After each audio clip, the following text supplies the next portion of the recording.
Thanks for staying with us. Today, our show is slightly different in terms of format. From that panel discussion, we get straight into a one-on-one with former Chief Justice Dr. Willy Mutunga. Doc, thank you so much for making time for us this morning, and I trust you can hear me? Yeah, I can. Good morning and welcome to the program. Doctor, I want to get straight into it. The role of civil society organizations in electoral processes is nothing new. But in this country, as we get closer and closer to the 2022 general election, there's been a question about whether the impact of civil society in our electoral process is being felt at this time. You've never shied away from giving your views on the state of the nation. Indulge us, if you can, on your reading of the State of the Nation this morning, and specifically in regards to that question, is civil society playing its rightful role? Yeah, I think it is. If you look at what civil society is, the religious sector of the civil society, it's talking about peace all the time. You know, every Sunday there are sermons that relate to our situation. The human rights and social justice groups are active, the artists are active, the public intellectuals are active, you know, foundations are active. So the civil society is alive and well. But if you mean whether the civil society is politically organized and it has a message, that is not the case. It's still, the jury is still out there, because, as you know, there are parts of civil society that have joined the political factions, and they're basically talking about one faction being a lesser of the two evils, or the three evils, or the four evils. So civil society is not homogeneous. It has different politics. So I can only comment on what I might call progressive civil society, the civil society that is raising issues of how the Constitution can be implemented, how can peace be ensured in this country, and how different voices, you know, can be heard, because the political space is really occupied by the factions that we see, and they are occupied it for the last 58 years, and in those 58 years, they haven't done anything to convince me that they care about the country's transformation. So, yeah, the state of the... Doc, it sounds like, and I apologize for interrupting you, it sounds like you're yearning for a strong third force. Many have said it's a two-horse race, whichever way you look at it, but it sounds like this morning you're saying you personally wish... It's not a third voice. The social movements and public intellectuals who I work with, you know, looking at what kind of message can they come up with during the 2022 elections. And that's why the movement that we are building is called Voices in the Wilderness. And I'm sure your father's party, Agano, would appreciate that. Meaning, you know, they just derived from the Bible, okay? Where the major voices are dominant, but there is always a lonely voice in the wilderness that is saying the opposite. And it starts growing from the margins, you know, towards the center. So what is we think very seriously that the important thing is to talk to the Kenyan people and tell them very, very, very, very clearly that these factions are not going to keep their promises. They have never done that in the past. that they have no agenda for implementing the Constitution, which is a blueprint for our development and progress going forward, where we consolidated the strength of that Constitution and we rescue the weaknesses so that we can implement that vision that was collective and it was people-based. Okay. So, if you can hear me, let me ask you this. Where does Voices in the Wilderness, which I guess now is part of the movement you're part of, where does it align with what you previously told us was something to watch out for, Kongamano la Mageuzi, the group of change? Is it the same entity? What are the ideals? What's the end game of these movements? If you want to see the totality of it, of course, you are welcome to our launch of the transformative agenda tomorrow. But it's principally, about implementing the Constitution. It's about, as I've said, talking about how the Constitution can be implemented, various aspects of it, land, rights, peace, national unity, the vision of the Constitution that hasn't been the concern, of the our political factions. And it's also has great ideas like that. So the Constitution gives us sovereignty. We can think of a people's opposition, going forward, where we, as a people, discuss issues, and because even the political parties that are called opposition now, you don't know when they are going to have handshakes and then they come together and they solidify their dictatorship. So it's a lot of people will not want to hear that, which is fine. These movements are not, involved in contesting for political power, although the transformation agenda invites parties that are running, that are involved in contesting political power, to actually look at it and see whether that agenda is one they can adopt. And there are some parties that are seriously, considering that. The idea ultimately is that we capture the imaginations of Kenyan people, that a different narrative is possible.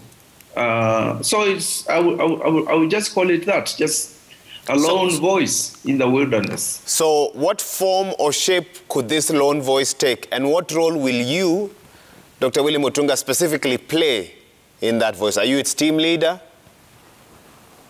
No, I've just been a convener. That sounds like the same thing. Yeah, it's the same. We've done that in 1997 when we had, conveners in national convention assemblies and NCC. So it's nothing new. Movements are a great feature in our history. So you get various people to be part of it, political parties, and we also verbalize and amplify that message that we think is very, very, very important. The vision of the Constitution is still very, very, very progressive in my view. If we have a leadership that can implement it, and even if we get a few MPs and MCAs who basically support the transformation agenda, and they get into county assemblies or parliament, that's what happens. And that is the important bit, because we'll have a voice. I don't think that it can be called a third voice. The third voice was basically an appendage, of the other voices, or the third way. If you look very clearly, you realize that that's an appendage of a particular faction. Okay. So that's basically, you know, what. So help me understand this, because Kenyans want to get this straight. When a former Chief Justice appears on live TV, it's not just a coincidence. There's a message they are sharing. So your message today is there's a movement being launched tomorrow. It's called the Transformation Agenda. It's not aligned with any current political setup, and you can stop me if I'm wrong. And ultimately, the Transformation Agenda could yield some MCAs, some MPs, maybe a presidential candidate. So far, am I on the right track? Help me understand this. You are on the right track in the sense that this movement is not aligned to any of the factions. Okay, it's directly oppositional to them. Their narratives, you know, the messaging, you know, everything. So it's alternative, you know, to it, to these voices. And if there are people who are going to take up the transformation agenda and run for office and win, we expect them to form, you know, a group. The way in the 70s you had the 7 bearded sisters within KANU that actually were the opposition, although they were dismantled and so forth. But we remember Koigi, Anyona, Orengo, Mwachofi, Chibula Asuma Lawrence, Aboya, and of course Chelagat Mutai. Within KANU, they pushed a different agenda. That was the only way possible during those times, because KANU was the only party. But we're telling people, even those who want to run for president, and I don't think we have that at the moment, there might be some people who want to run for president. And if they adopt the agenda, that's fine. That is fine. They should know, however, that they will not win. You know, the election is over, and they are talking of horses and donkeys. The animals are innocent, in my view. It's over, but that is a great opportunity for the others to basically tell Kenyans that these people are not going to change this country, and we monitor that truth, because it's going to happen. And we talk seriously about peace, because we can see that peace is threatened. The old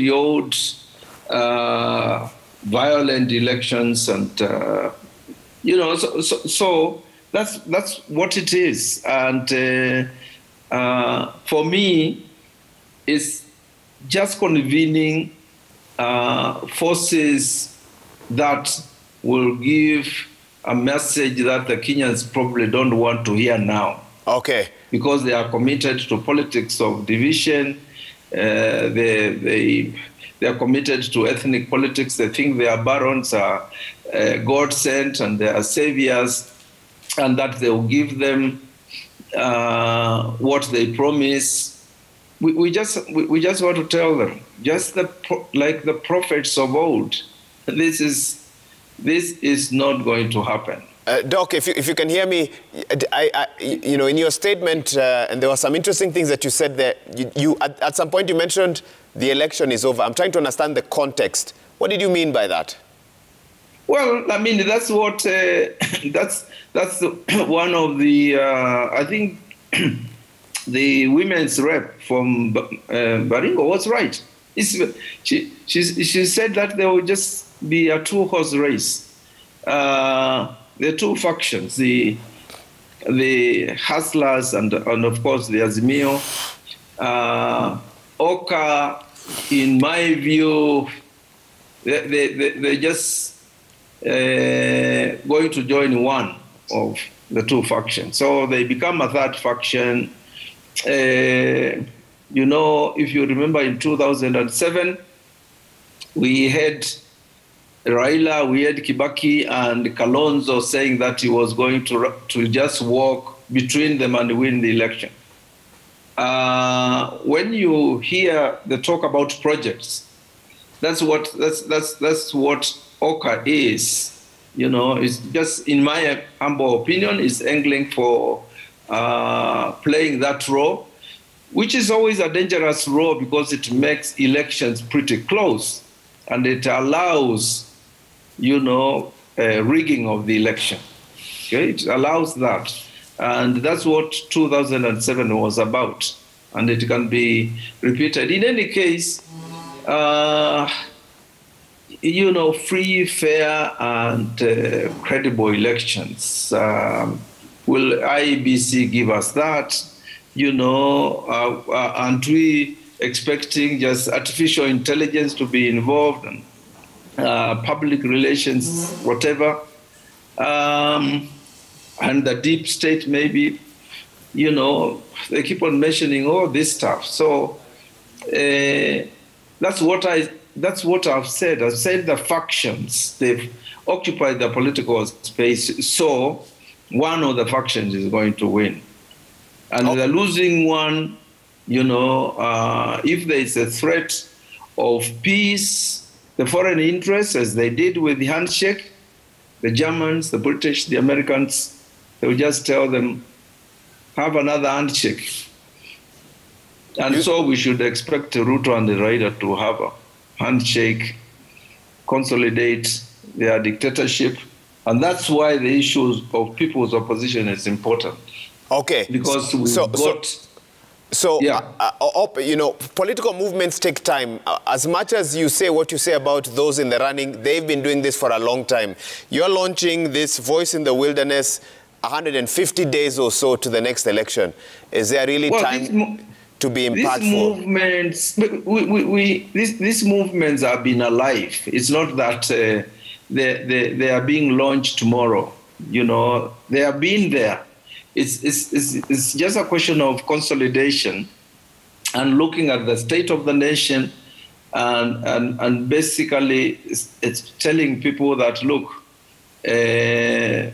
you are being duped, you're being lied to, we know we are not listening, but the leadership, whoever wins the election, is not going to do anything about inequality, about poverty, about land, about jobs, about environment, about water, about health. You know, COVID showed us very clearly that our leadership doesn't care about the people's material interests. So there has to be people who will do that. I've been doing that since the 70s, and I'm not going to stop. Even if it's just my voice, I'll just say it's fine. That's my political position. It's nothing to do with, you know, my being a Chief Justice. I'm here just as a Kenyan citizen who is worried and very, very, very angry about the politics of division that get us nothing. The fact that the Constitution hasn't been implemented, okay? And it could have been. There is no political will to do that. So that kind of messaging, and we don't have resources. We are not going to give people money. We don't have money. But we use the media like you to basically, you know, give those messaging, whether people listen or not. Our idea is to just capture the imagination. The way people talk of mad people in the market, we are saying stop and listen to what the mad person is saying, because even those who are mad have sane moments and they might say something that is useful. Finally, Dr. Mutunga, I must ask you this because you do hold the very weighty title of a former Chief Justice. As you look at where we are with 150 days to the next election, what is your message, one, to the IEBC? Do you have confidence in them? And secondly, to the judiciary, whose leadership will many believe, be tested in August and the days to come after that? Yeah, my message to the IEBC is that, just go ahead and do what you want, what you normally do. You've never delivered any credible. Well, is that a fair message? Yeah, it's okay. Historically, when did IEBC? I think when did IEBC do? And it's not their mistake. Because it's that the political faction try to control IEBC. That's a problem. So I'll basically say, resist that influence if you can, even if you get killed in the process. So that will be my message. My message to the judiciary is that there will definitely be a presidential election and the Supreme Court will deal with it. And they shouldn't expect that the politicians will be happy with that decision. That has been the experience of 2013 and 2017. So because of politics of division, any decision will please a group of Kenyans, and some will be celebrating because their faction has won and so forth. So the Supreme Court should be aware of that, and I'm sure they are aware of that. They will just follow the constitutions and the law, and that's it. And what was the other? It was those two groups. Finally, so there's this Voices in the Wilderness tomorrow being launched. Any political parties that we know of that are slated to attend, or is it, you said it's a people-driven movement? Yeah, they have invited, all political parties, and actually there's they will hand over the transformation agenda to even the main, the mainstream parties if they want to look at it. That's a problem. So this is for everybody, even the Azimio and others. They have brilliant people, so we can give those to them and see what they think of it. Okay, my goodness, thank you so much. That's former Chief Justice Willy Mutunga there giving his views, the state of the nation, stating that Voices in the Wilderness will be doing something tomorrow, and inviting all political parties to come and listen. He says it's better to be a quote-unquote madman in the market, speaking the truth. And that's what he believes he and the Voices in the Wilderness will be doing. Thank you for my Chief Justice. Always a pleasure to hear your thoughts on the state of the nation this morning. And we look forward to engaging with you further in other programs. On that note, we wrap up this part of the broadcast and hand you over to Willy Raburu, who at this time is going to be taking us through a session here, moving us into the health and lifestyle segment on Daybreak. On the other side of the program, kidney health is the focus today. Very important to know your health and the status of your body. And he's got 2 interviews in regards to the same. Stay tuned. You're watching Daybreak. SMS line 22422. The hashtag remains Daybreak. The program continues after this short break.